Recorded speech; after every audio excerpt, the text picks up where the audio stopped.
Random House Audio presents Android Karenina by Leo Tolstoy and Ben H. Winters. Read for you by Susan Duerden. A note on names. Russian names consist of three parts: the given name, the patronymic, derived from the father's first name, and the family name. Often, individuals also go by a nickname. Hence, the first character introduced is Stepan Arkadych Oblonsky. Stepan is his given name, Arkadych, the patronymic, and Oblonsky, the family name. But the man is often called Steva, his nickname. Class 1 and 2 robots also use a three-part nomenclature: a Roman numeral for class type, a function designation, and an indication of model. Hence the 1 Samovar 1-8 is a Class 1 device designed to steep and serve tea, model number 1-8. Class 3 robots are universally known by the nickname bestowed by their master or mistress. Vengeance is mine. I shall repay. Part 1. A Crack in the Sky. Chapter 1. Functioning robots are all alike. Every malfunctioning robot malfunctions in its own way. Everything was in confusion in the Oblonskys' house. The wife had discovered that the husband was carrying on an intrigue with the French girl who had been a mechanicienne in their family, charged with the maintenance of the household's Class 1 and 2 robots. Stunned and horrified by such a discovery, the wife had announced to her husband that she could not go on living in the same house with him. This position of affairs had now lasted 3 days, and not only the husband and wife themselves, but all the robots in the household were terribly affected by it. The Class 3s were keenly aware of their respective masters' discomfort, and the Class 2s sensed in their rudimentary fashion that there was no logic in their being agglomerated together, and that any stray decoms, junkering in a shed at the Vladivostok RPF, had more in common with one another than they, the servo-mechanisms in the household of the Oblonskys. The wife did not leave her own room.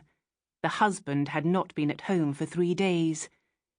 The 2 Governess D-145, its instruction circuits pitifully mistuned, for 3 days taught the Oblonsky children in Armenian instead of French. The usually reliable 2 Footman C-43 loudly announced non-existent visitors at all hours of the day and night. The children ran wild all over the house. A 2 Coachman 47T drove a sledge directly through the heavy wood of the front doors, destroying a 1 Hour Protector 14 that had been a prized possession of Oblonsky's father.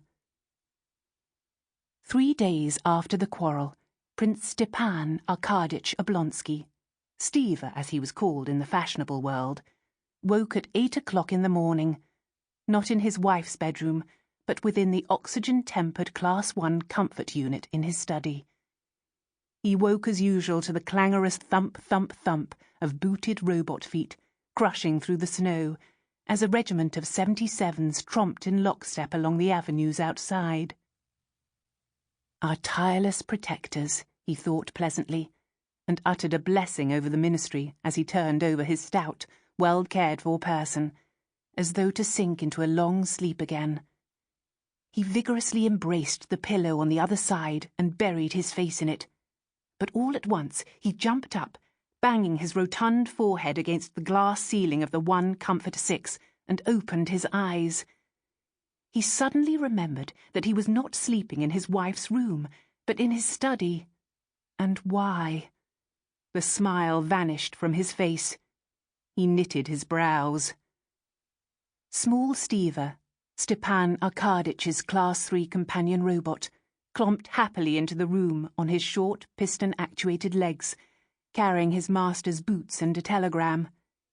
Steva, as yet unprepared to undertake the day's obligations, bid his Class 3 come a bit closer, and then swiftly pressed 3 buttons below the rectangular screen centred in small Steve's midsection.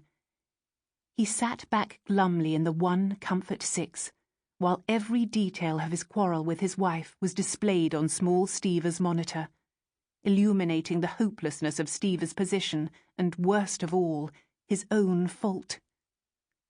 "Yes, she won't forgive me, and she can't forgive me," Stepan Arkadyevitch moaned when the memory ended. Small Steva made a consoling chirp and piped, "Now, master, she might forgive you." Steva waved off the words of consolation. "The most awful thing about it is that it's all my fault. All my fault, though I'm not to blame. That's the point of the whole situation."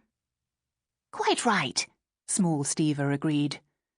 "Oh, oh, oh," Steva moaned in despair, while Small Steva motored closer, angled his small, squattish frame 35 degrees forward at the midsection, and rubbed his domed head in a cat-like gesture against his master's belly.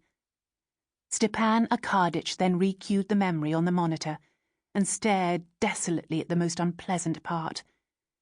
The first minute when, on coming, happy and good-humoured from the theatre, with a huge pear in his hand for his wife, he had found his wife in her bedroom viewing the unlucky communiqué that revealed everything. She, his Dolly, forever fussing and worrying over household details, supervising the mécanicienne, limited in her ideas, had been sitting perfectly still while the incriminating communiqué played on the monitor of her Class 3, Dolichka, and looking at him with an expression of horror, despair, and indignation. Dolichka, despite the rounded simplicity of her forms, appeared equally distraught, and her perfectly circular peach-coloured eyes glowed fiercely from her ovoid silver faceplate. "What's this?"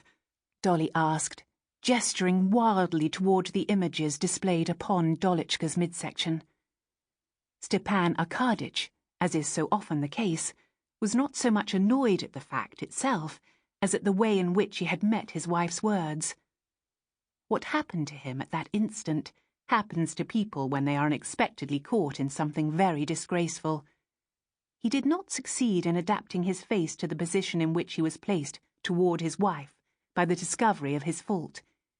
Instead of being hurt, denying, defending himself, begging forgiveness, instead of remaining indifferent even, anything would have been better than what he did do, his face utterly involuntarily, reflex spinal action, reflected Stepan Arkadyevitch, who from his work at the ministry understood the simple science of motor response, utterly involuntarily assumed its habitual, good-humoured, and therefore idiotic smile. Still worse, small Steva emitted a nervous, high-pitched series of chirps, clearly indicating a guilty thought string. Dolly shuddered as though at physical pain, broke out with her characteristic heat into a flood of cruel words, and rushed out of the room, Dolichka springing pneumatically along behind her. Since then, Dolly had refused to see her husband. "But what's to be done? What's to be done?" he said to small Steva in despair. But the little Class 3 had no answer. Chapter 2. Stepan Arkadyevitch was a truthful man in his relations with himself. He wasn't the type to tell small, self-consoling lies to his Class 3, and small Steva was programmed to console, but not to offer or confirm dishonest impressions. So Steva was incapable of pretending that he repented of his conduct, either to himself or to his Class 3. He could not at this date repent of the fact that he, a handsome, susceptible man of 34, was not in love with his wife, the mother of 5 living and 2 dead children, and only a year younger than himself. All he repented of was that he had not succeeded better in hiding it from his wife. But he felt all the difficulty of his position and was sorry for his wife, his children, and himself. Possibly he might have managed to conceal his sins better from his wife. Sample complete. Ready to continue?